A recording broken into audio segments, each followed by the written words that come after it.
Skill development case అక్రమమని తనపై నమోదైన ఎఫ్ఐఆర్ను రద్దు చేయాలి అంటూ మాజీ సీఎం టీడీపీ అధినేత నారా చంద్రబాబు నాయుడు దాఖలు చేసిన క్వాష్ పిటిషన్పై సుప్రీంకోర్టు కీలక తీర్పు ఇచ్చింది.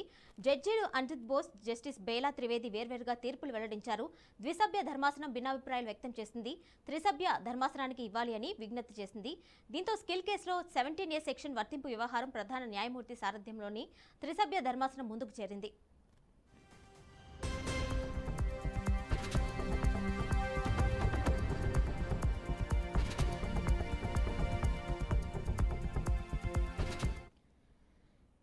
స్కిల్ డెవలప్మెంట్ కేసులో తన అరెస్ట్ అక్రమమని అవినీతి నిరోధక చట్టంలోని సెక్షన్ 17A కింద గవర్నర్ నుంచి ముందస్తు అనుమతి తీసుకోకుండానే ఏపీసీఐడీ తనపై కేసు నమోదు చేసి అరెస్ట్ చేసిందని చంద్రబాబు పిటిషన్ దాఖలు చేశారు.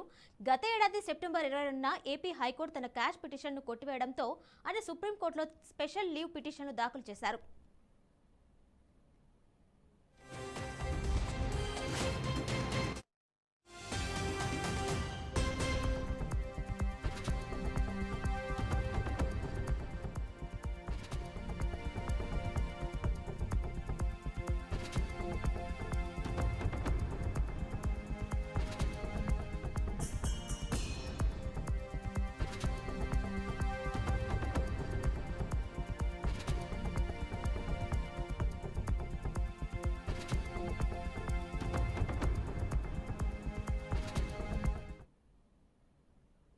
స్కిల్ డెవలప్మెంట్ కేసు అక్రమమని తనపై నమోదైన ఎఫ్ఐఆర్ను రద్దు చేయాలి అంటూ మాజీ సీఎం టీడీపీ అధినేత నారా చంద్రబాబు నాయుడు దాఖలు చేసిన క్వాష్ పిటిషన్పై సుప్రీంకోర్టు కీలక తీర్పు ఇచ్చింది. జడ్జీలు అనిరుద్ బోస్, జస్టిస్ బేలా త్రివేది వేర్వేరుగా తీర్పులు వెల్లడించారు.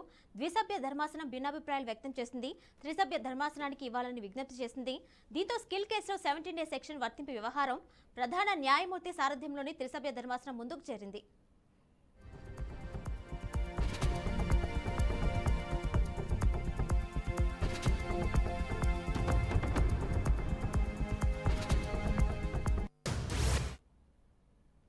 స్కిల్ డెవలప్మెంట్ కేసులో తన అరెస్ట్ అక్రమమని అవినీతి నిరోధక చట్టంలోని సెక్షన్ 17A కింద గవర్నర్ నుంచి ముందస్తు అనుమతి తీసుకోకుండానే ఏపీసీఐడీ తనపై కేసు నమోదు చేసి అరెస్ట్ చేసిందని చంద్రబాబు పిటిషన్ దాఖలు చేశారు. గత ఏడాది సెప్టెంబర్ 22న ఏపీ హైకోర్టు తన క్వాష్ పిటిషన్ను కొట్టివేయడంతో ఆయన సుప్రీంకోర్టులో స్పెషల్ లీవ్ పిటిషన్ దాఖలు చేశారు.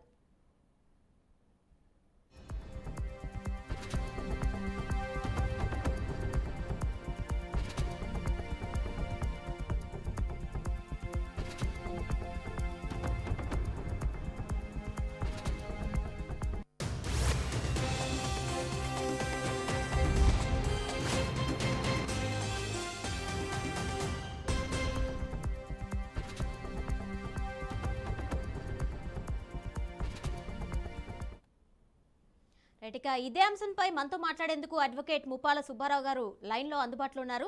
సుబ్బారావు గారు చెప్పండి, కోర్టు తీర్పును మీరు ఏ విధంగా చూస్తారు? ఒకటి మేడం గారు, కిరణ్ గారు, ఆల్రెడీ జస్టిస్ బోస్ గారు అవినీతి నిరోధక చట్టం సెక్షన్ 17A ని ఉల్లంఘించారు అని చాలా స్పష్టంగా చెప్పారు. ఈ యొక్క కేసు విచారణ జరిగేటప్పుడు సిఐడి అనుమతులు తీసుకొని ఉండవలసింది అని చెప్పారు. అయితే బేలా త్రివేది గారు చెప్పేది ఏంటంటే, సవరణకు ముందు జరిగిన నేరం ఇది కాబట్టి 17A వర్తించదు అవినీతి నిరోధక చట్టం అనేది ఆమె వాదన. భిన్న వాదనలో భిన్న తీర్పులు ప్రకటించడం జరిగింది. ఇక్కడ ఒకటి చాలా స్పష్టం, ఓన్లీ 17A మీదనే క్వాష్ పిటిషన్ చంద్రబాబు నాయుడు గారు, ప్లేటర్ గారు వేయాల. 17A అనే అంశంతో పాటుగా ఎఫ్ఐఆర్ 2021లో నమోదు చేశారు. దాంట్లో చంద్రబాబు నాయుడు గారి పేరు లేదు, ఆయన మీద ఆరోపణ లేదు. అలానే 2.5 సంవత్సరాల పాటు ఆయన మీద ఎటువంటి ఆరోపణ లేదు. దీంట్లో 141 మందిని విచారించారు. 4000 డాక్యుమెంట్లు విచారణ సంస్థ సేకరించింది. అయినప్పటికి కూడాను ఎందులోనూ ప్రాథమికమైన సాక్ష్యాధారాలు ఈ యొక్క అవినీతికి పాల్పడినట్టుగా చంద్రబాబు నాయుడు గారి మీద లేవు. అంతేకాకుండా అరెస్ట్ చేసేటప్పుడు కూడా అరెస్ట్కి చట్టబద్ధంగా ఎందుకు అరెస్ట్ చేస్తున్నారో సమాచారం చెప్పాలి. ఆ సమాచారం కూడా చెప్పకుండా ఒక సెక్షన్, కేసు నెంబర్ మాత్రమే చెప్పి అరెస్ట్ చేసి తీసుకువెళ్లారు. కాబట్టి ఇది 2021లో నమోదు చేసినారు కాబట్టి 2021కి ఆల్రెడీ చట్ట సవరణ జరిగింది కాబట్టి 17A అప్లై అవుద్ది. దానికి కావాల్సినటువంటి అనేకమైన తీర్పులు రిజల్ట్స్ కానీ లేకపోతే ఆ, వేరే 2021లో వచ్చిన తీర్పులు కానీ చాలా స్పష్టంగా ఈ యొక్క 2018 తర్వాత నమోదు చేసిన కేసులన్నీ కూడా ఎఫ్ఐఆర్ నమోదు చేసిన అన్నిటికి కూడా 17A అప్లై అవుతుందని చెప్పారు అని వాదనలో చాలా స్పష్టంగా పొందుపరచడం జరిగింది. అంతేకాకుండా ఇది రాజకీయ ప్రతీకార వాంఛతో చేసినటువంటి అంశం. ఇది పొలిటికల్ వెండెక్టివ్ ఉంది దీంట్లో. కాబట్టి రాజకీయ కక్షతో విచారణ సంస్థలను ఉపయోగించుకొని ఈ విధంగా చేసి ఆ రిమాండ్ కానీ లేకపోతే ఆ ఎఫ్ఐఆర్ కానీ వీటిని రద్దు చేయండి అని చెప్పేసి కోర్టులో పిటిషన్ వేయడం జరిగింది. అయితే ఇప్పటి వరకు వాళ్ళు మెయిన్ పాయింట్లే చదివారు ఇందాక 1 గంటకి. దాని ప్రకారం 17Aకి అనుకూలంగా చంద్రబాబుపై పెట్టిన కేసుల్లో అవసరమైన అనుమతులు లేవని చెప్పేసి జస్టిస్ బోస్ చెప్పాడు. అలానే ఏమో సవరణకు ముందున్న కేసులు కాబట్టి అది వర్తించదని ఏమి చెప్పింది. సరే, మొత్తం డీటెయిల్ ఆర్డర్ వచ్చేటప్పటికి ఏమవుతుంది. అయితే ఇది ఆల్రెడీ నేను ఉదయమే చాలా టీవీలకు చెప్పా. ఈ అభిప్రాయం ఆల్రెడీ అక్కడ డిస్కషన్ జరుగుతుంది. ఒకవేళ అదే అభిప్రాయం జరిగితే డెఫినెట్ గా లార్జర్ బెంచ్ కి దీన్ని రిఫర్ చేయవలసిన అవసరం ఏర్పడుతుందని ఉదయం 8 గంటల్లో ABN దాంట్లోనే చాలా స్పష్టంగా చెప్పాను. కాబట్టి ఇప్పుడు అదే జరిగింది. కాబట్టి 3 న్యాయమూర్తులు ఉన్నటువంటి లార్జర్ బెంచ్ కి వేస్తారు. డెఫినెట్ గా దీంట్లో ఇది ఓన్లీ ఆంధ్రప్రదేశ్ కు సంబంధించిన అంశం కాదు. ఇది దేశవ్యాప్తంగా అన్ని రాష్ట్రాల్లోనూ అధికారంలో ఉండే పార్టీలు ప్రతీకారం తీర్చుకోవడానికి రాజకీయ ప్రతీకార వాంఛతో ఈ యొక్క 17Aని ఉపయోగించకుండా అవినీతి ఆరోపణలు అరెస్ట్ చేస్తూ ఉన్నారు. కాబట్టి ఇది చారిత్రాత్మకమైన తీర్పు కాబోతా ఉంది. ఇది దేశవ్యాప్తంగా అమలు జరగడానికి, లేకుంటే ఆ యొక్క సెక్షన్ లక్ష్యం ఏంటంటే ఎవరు కూడా ప్రతీకార వాంఛతో లేకపోతే అధికార విచారణ సంస్థలని తన చెప్పు చేతల్లో పెట్టుకొని ఇబ్బందులకు గురి చేయకూడదనే ఒక ప్రధాన లక్ష్యంతో పెట్టినటువంటి అడ్మినిస్ట్రేషన్ ప్రాపర్ గా ఉండాలని పెట్టినటువంటి ఒక సెక్షన్ అది. ఆ సెక్షన్ ను ఉల్లంఘించి చేస్తున్నప్పుడు డెఫినెట్ గా దాన్ని అమలు చేసేందుకు రాజ్యాంగ సంస్థలు ప్రయత్నం చేయాలి. కాబట్టి రేపు త్రిసభ్య ధర్మాసనం కూడా డెఫినెట్ గా 17Aకి అనుకూలంగానే తీర్పు వచ్చేటువంటి అవకాశాలు, దాంట్లో ప్రధాన అంశాలు చాలా ఉన్నాయి. ఏదేమైనప్పుడు సాయంత్రానికి ఇది జడ్జిమెంట్ వెబ్సైట్ లో పెడతారు కాబట్టి అసలు వాళ్ళు ఎన్ని అంశాలను డిస్కస్ చేశారు, ఒక 17Aనే డిస్కస్ చేశారా, లేకపోతే ఐపీసీలో ఉన్న అంశాలన్నీ ఇప్పుడు ఐపీసీలో ఉన్న సెక్షన్ లో అమలు జరుగుతాయి అనుకుంటే దాంట్లో శాంక్షన్ తీసుకోవాలి, పబ్లిక్ వెంటనే తీసుకోవాలంటే 197 CRPC ప్రకారము అక్కడ శాంక్షన్ తీసుకోలేదు. ఇక్కడ అవినీతి నిరోధక చట్టం ప్రకారం 17A ప్రకారము కాంపిటెంట్ అథారిటీ అంటే గవర్నర్ యొక్క అనుమతులు తీసుకోకుండా ఈ యొక్క అరెస్టులు చేశారు, విచారణ చేశారు, మెమోలు వేసేశారు, ఇష్టానుసారంగా చేశారు. కాబట్టి ఇటువంటి దాన్ని కొనసాగించాలా లేదా, దీనికి అడ్డుకట్ట వేయాలా లేదా అనేది న్యాయస్థానం 3 న్యాయమూర్తుల యొక్క బెంచ్ చెప్తే అది చారిత్రాత్మక తీర్పుగా బయటకు వస్తుందనే విషయాన్ని మనం ఇక్కడ గమనించాలి మేడం గారు. అయితే సుబ్బారావు గారు, ద్విసభ్య ధర్మాసనంలో భిన్నాభిప్రాయాలు రావడాన్ని అసలు మీరు ఏ విధంగా భావిస్తారు? ఒకటి మేడం గారు, ఇది వాళ్ళ యొక్క ఆలోచనలు. ఇది 17A అనేది చాలా స్పష్టంగా గతంలో ఇచ్చిన సుప్రీంకోర్టు తీర్పులకు భిన్నంగానే కొంతమంది న్యాయమూర్తులు దీన్ని తిరస్కరించారనేది స్పష్టంగా కనబడతా ఉంది. అక్కడ చట్ట ఉల్లంఘన కనబడతా ఉంది, విచారణ సంస్థలు చట్ట విరుద్ధంగా వ్యవహరించాయని కనబడతా ఉంది. అటువంటి వాటి పట్ల న్యాయస్థానాలు క్రియాశీలకంగా వ్యవహరించకపోతే మానవ హక్కులు, పౌర హక్కులు పరిరక్షించబడవు, రాజ్యహింసకి దారులు తలుపులు తీసినట్టుగా అవుతుందనే విషయాన్ని ఇప్పుడు న్యాయమూర్తులు కూడా గుర్తుంచుకోవాల్సిన అవసరం ఉంది. ఎందుకంటే చాలా స్పష్టంగా మనం కనబడతా ఉంటే 17A అనేది గత తీర్పులను కూడా పరిగణలోకి తీసుకోకుండా చెప్పినట్టుగా కనబడతా ఉంది. ఏదేమైనప్పుడు కూడాను న్యాయమూర్తులు వాళ్ళ యొక్క వ్యక్తిగత అభిప్రాయాల్ని వాళ్ళ యొక్క మెదడులో తోచిన విధంగా వాళ్ళు రాశారు. ఏదేమైనప్పుడు కూడాను ఇక్కడ న్యాయ వ్యవస్థ మీద రాజ్యాంగం యొక్క హక్కులను పరిరక్షించవలసిన బాధ్యత న్యాయ వ్యవస్థ మీద ఉంది. అది ఎంపీ అవనివ్వండి, మినిస్టర్ అవనివ్వండి, చీఫ్ మినిస్టర్ అవనివ్వండి, మా ప్రతిపక్ష పార్టీ అవనివ్వండి, సామాన్య మనిషి అవనివ్వండి, వాళ్ళ యొక్క హక్కుల ఉల్లంఘన విచారణ సంస్థలే చట్టాన్ని కాపాడవలసినటువంటి వ్యవస్థలే చట్ట ఉల్లంఘనకు పాల్పడితే వారిని కట్టడి చేయడానికి న్యాయ వ్యవస్థ కనుక ప్రయత్నం చేయకపోతే ప్రజాస్వామ్యం మనుగడ సాగించదు, రాజ్యాంగ హక్కులు పరిరక్షించబడవు అనేది చాలా స్పష్టంగా గుర్తించాలి. న్యాయ వ్యవస్థ విలువలు పెంచడానికి కావాల్సినటువంటి హక్కులను పరిరక్షించడానికి కావాల్సిన విధంగా న్యాయ వ్యవస్థ వ్యవహరించవలసిన అవసరం ఉంది. దీంట్లో ఆంధ్రప్రదేశ్ లో చాలా స్పష్టంగా కనబడతా ఉంది. ఇక్కడ రాజకీయ ప్రతీకార వాంఛతోనే పెట్టారని స్పష్టంగా కనబడతా ఉంది. చట్టాన్ని ఉల్లంఘించాలని కనబడతా ఉంది, చట్ట ఉల్లంఘన పాల్పడిన కనబడతా ఉంది, ఆధారాలు లేని కేసుని కనబడతా ఉంది. ఇన్ని స్పష్టంగా కనబడుతున్నప్పుడు కూడా స్వతంత్రంగా విచారణ సంస్థలు పనిచేస్తే న్యాయ వ్యవస్థ విచారణ సంస్థలకు అనుకూలంగా చెప్పవచ్చు. కానీ ఈ విచారణ సంస్థలు అధికార పార్టీలకి క్రియాశీల కార్యకర్తల్లాగా పనిచేస్తున్నప్పుడు, ప్రజల యొక్క హక్కులు హరించి వేస్తున్నప్పుడు, క్రియాశీలకంగా న్యాయ వ్యవస్థ కనుక పనిచేయకపోతే న్యాయ వ్యవస్థకు ఉన్నటువంటి గుర్తింపు కూడా పోయే ప్రమాదం ఉత్పన్నం కాబోతా ఉందనే విషయాన్ని న్యాయమూర్తులుగా ఉన్న వాళ్ళు గుర్తించాలి. సామాజిక స్పృహతో ఆలోచించాలి.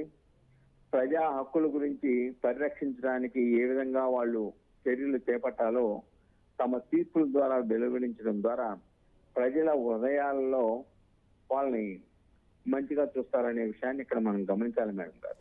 అయితే సుబ్బారావు గారు, రొటీన్ మేనర్ లో వెళ్ళిపోతే ఉపయోగం లేదు న్యాయ వ్యవస్థ కూడా. సుబ్బారావు గారు, కోర్టు తీర్పు నేపథ్యంలో పర్యవసానాలు ఎలా ఉండే అవకాశం ఉంటుంది? ఒకటి మేడం గారు, ఈ తీర్పు జాప్యం జరిగి భిన్నాభిప్రాయాలు వచ్చేంత మాత్రాన చంద్రబాబు నాయుడికి జరిగే నష్టం లేదు. ఎందుకంటే మిగిలిన అన్ని కేసుల్లో ఒక ఫైబర్ నెట్ కేసులో సుప్రీంకోర్టులో పెండింగ్ ఉంది. మిగిలిన అన్ని కేసుల్లో కూడా న్యాయస్థానం ద్వారా బెయిల్ పొందారు. బెయిల్ పొంది తన పని తాను చేసుకోవడానికి అవకాశం ఏర్పడింది. తాను రాజకీయంగా ప్రచారం చేసుకోవటమో లేకుంటే ఎన్నికల్లో పాల్గొనటమో వీటికేమి అడ్డంకి ఏం లేదు.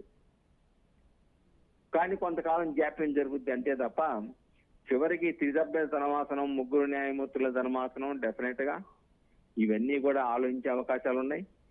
క్షుణ్ణంగా లోపలికి ప్రవేశించేసి వాస్తవాలు, చట్ట వ్యతిరేక చర్యలు, విచారణ సంస్థ వ్యవహార శైలి, అసలు ఆధారాలు ఉన్నాయా లేవో ఇవన్నీ పరిశీలించిన తర్వాత మాత్రమే ఆ తీర్పు వెలువరించి ఒక చారిత్రాత్మకమైన తీర్పు రావడానికి అవకాశం ఉంది. ఇప్పుడు ఈ భిన్నాభిప్రాయాలు వచ్చినాయి కాబట్టి 3 ధర్మాసనం దాని మీద క్షుణ్ణంగా అభిప్రాయాలు, మెజారిటీ అభిప్రాయం చెప్తారని చెప్పేసి మనం భావించవలసిన అవసరం ఉంది మేడం గారు. Right Subbarao garu, thank you. Okay.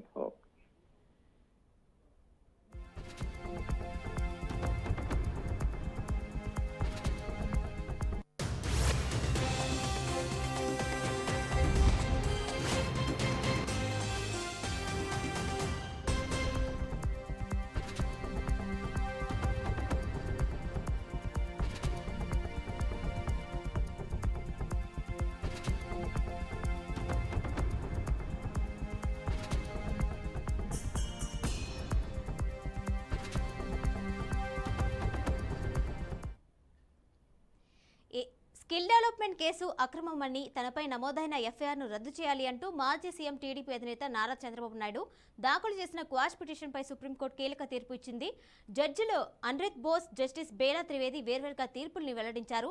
ద్విసభ్య ధర్మాసనం భిన్నాభిప్రాయాలు వ్యక్తం చేసింది. త్రిసభ్య ధర్మాసనానికి ఇవ్వాలి అని విజ్ఞప్తి చేసింది.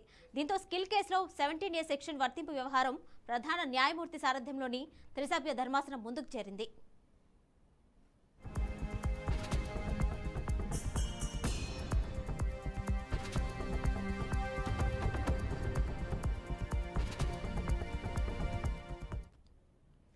స్కిల్ డెవలప్మెంట్ కేసులో తన అరెస్ట్ అక్రమమని అవినీతి నిరోధక చట్టంలోని సెక్షన్ 17A కింద గవర్నర్ నుంచి ముందస్తు అనుమతి తీసుకోకుండానే ఏపీసీఐడి తనపై కేసు నమోదు చేసి అరెస్ట్ చేసిందని చంద్రబాబు పిటిషన్ దాఖలు చేశారు. గత ఏడాది సెప్టెంబర్ 20న ఏపీ హైకోర్టు తన క్వాష్ పిటిషన్ కొట్టివేయడంతో ఆయన సుప్రీంకోర్టులో స్పెషల్ లీవ్ పిటిషన్ దాఖలు చేశారు.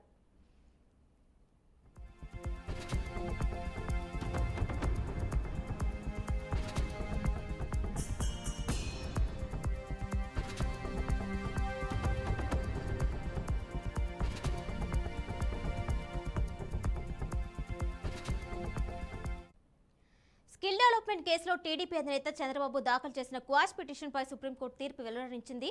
జస్టిస్ అనిరుద్ బోస్, జస్టిస్ బేలా ఎం త్రివేదిలతో కూడిన ధర్మాసనం తీర్పు ఇచ్చింది. ద్విసభ్య ధర్మాసనంలో భిన్నాభిప్రాయాలు వ్యక్తమయ్యాయి. అవినీతి నిరోధక చట్టంలోని సెక్షన్ 17A అన్వయించడంలో తమకు వేర్వేరు అభిప్రాయాలు ఉన్నాయని న్యాయమూర్తులు చెప్పారు. దీంతో తదుపరి చర్యల కోసం సీజీఐకు నివేదిస్తున్నామని తెలిపారు. చంద్రబాబుపై కేసులో తగిన అనుమతులు లేకుండా ముందుకెళ్లారని జస్టిస్ అనిరుద్ బోస్ అన్నారు.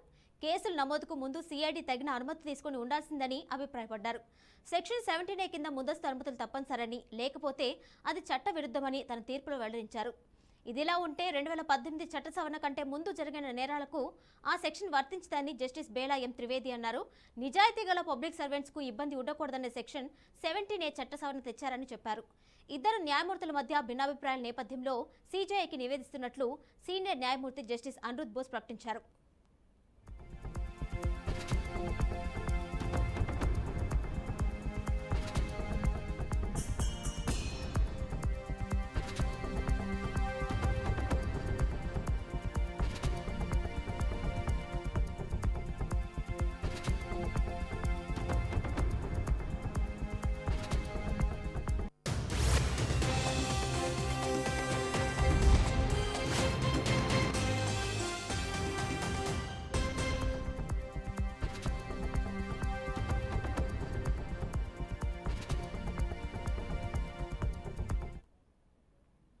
రైట్, ఇక ఇదే అంశం సంబంధించి మనతో మాట్లాడడానికి లాయర్ రజనీ గారు మనతో పాటు ఉన్నారు.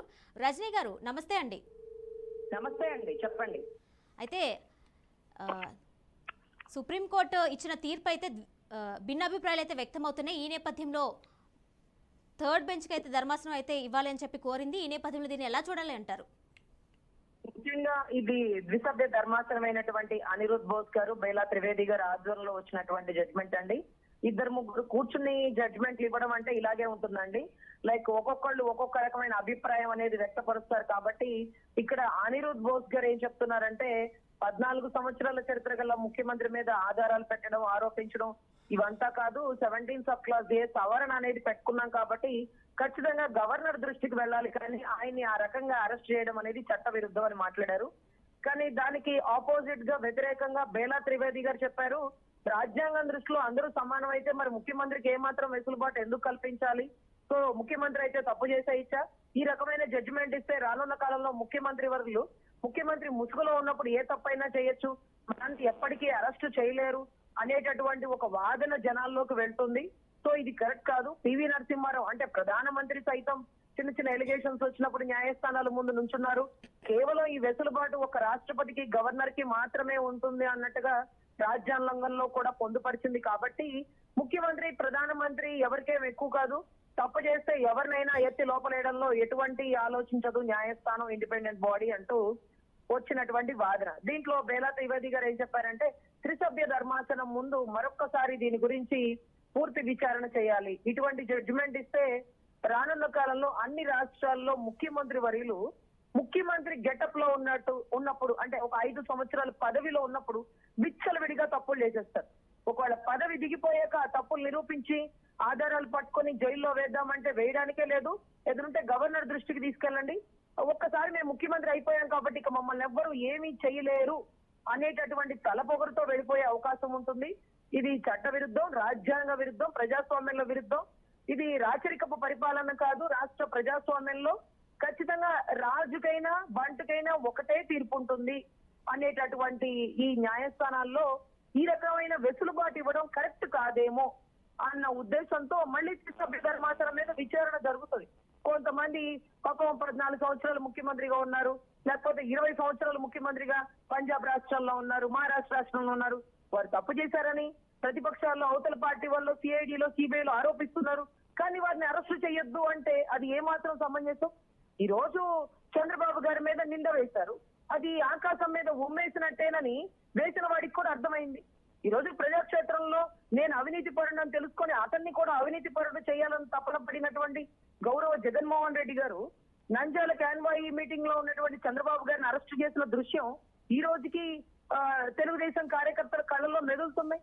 బాబు గారు అంత ఘోరంగా అరెస్ట్ అవడం, నడి రోడ్డు మీద కాన్వాయిలో ఆయన తీసుకువెళ్లిపోవడం వెహికల్లో, అదంతా ఇంట్లోంచి బయటికి రాలేని తరుణం చూసాం. ఎప్పుడైతే ఆయన బెయిల్ మీద బయటకు వస్తున్నారో 4 గంటలు రావాల్సిన జర్నీని 14 గంటలు జనాలు మేళతాళాలతో పచ్చటి బంతి పూలతో పసుపచ్చటి బంతి పూలతో రోడ్డంతా స్వాగతిస్తుంటే అవినీతి ముద్ర వేసినటువంటి అధికార పార్టీ వాళ్ళకి అర్థమైంది మనం ఏం చెప్పినా ప్రజలు నమ్మే పరిస్థితిలో లేరు. ప్రజలు ఒక అపురూపమైన నమ్మకంతో విశ్వాసంతో ఉన్నారు బాబు గారు అంటే, నవ్యాంధ్ర నిర్మాత అంటే అతనే అనుకునేటటువంటి పరిస్థితుల్లో మనం ఏం చెప్పినా నమ్మరు అని ఈ రోజు అనవసరంగా అరెస్ట్ చేశాం. కేవలం డైవర్షన్ పాలిటిక్స్ లో అరెస్ట్ చేశారు. ఎందుకంటేనండి ఈ చంద్రబాబు గారు అరెస్ట్ అయిన తర్వాత అరెస్ట్ అయిన 1 వీక్ లో ఆయన అరెస్ట్ అయిన డేట్ నుంచి ఒక వారం టైంలో కేవలం వారం టైంలో 7.5 లక్షల ఓట్లు మార్పులు చేర్పులు జరిగిపోయి ఇన్ని రోజులు లేండి ఇప్పుడే ఎందుకు అరెస్ట్ చేశారు?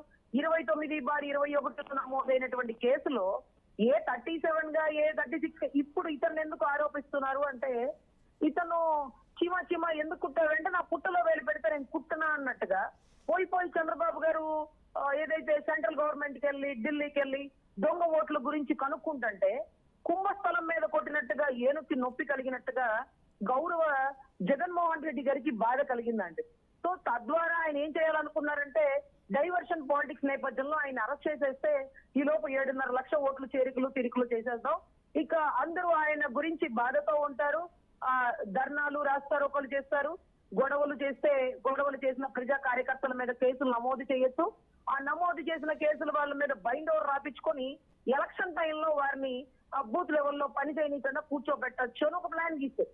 కానీ చంద్రబాబు గారు 52 రోజులు జైల్లో ఉన్నప్పుడు కూడా ఆయన చూడడానికి వచ్చినటువంటి భువనేశ్వరమ్మ గారికి కానీ లోకేష్ గారికి కానీ ఒకటే చెప్తారు, ప్రజాక్షేత్రంలో ఎటువంటి గొడవలకి పాల్పడవద్దు, మన పార్టీ అంటే ఒక డిసిప్లిన్ పార్టీ, నిజాయితీగా మనం ఫైట్ చేద్దాం, న్యాయస్థానాల్లో న్యాయం ఉంటుంది నమ్ముదాం, ఖచ్చితంగా న్యాయ దేవత మనల్ని ఆదుకుంటుంది, సో చట్టబద్ధంగా వెళ్ళాలి. కాబట్టి ఏ ఒక్క కార్యకర్త చిన్న ఇన్సిడెంట్ కూడా పాల్పడలేదండి.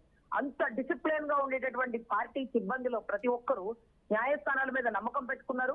52 రోజులు జైల్లోంచి ఒక ముద్దాయి బయటకు వస్తే 75 ఏళ్ల వ్యక్తి వీల్ చైర్ లో వస్తాడేమో, మెడికల్ బెయిల్ తో బయటకు వచ్చాడు అంటే, ఒక జూలు విప్పుకున్న సింహం గర్జిస్తే ఎలా ఉంటుంది అంటే బాబు గారు బయటకు వచ్చి ప్రెస్ మీట్ ఇస్తే అలాగే ఉందండి.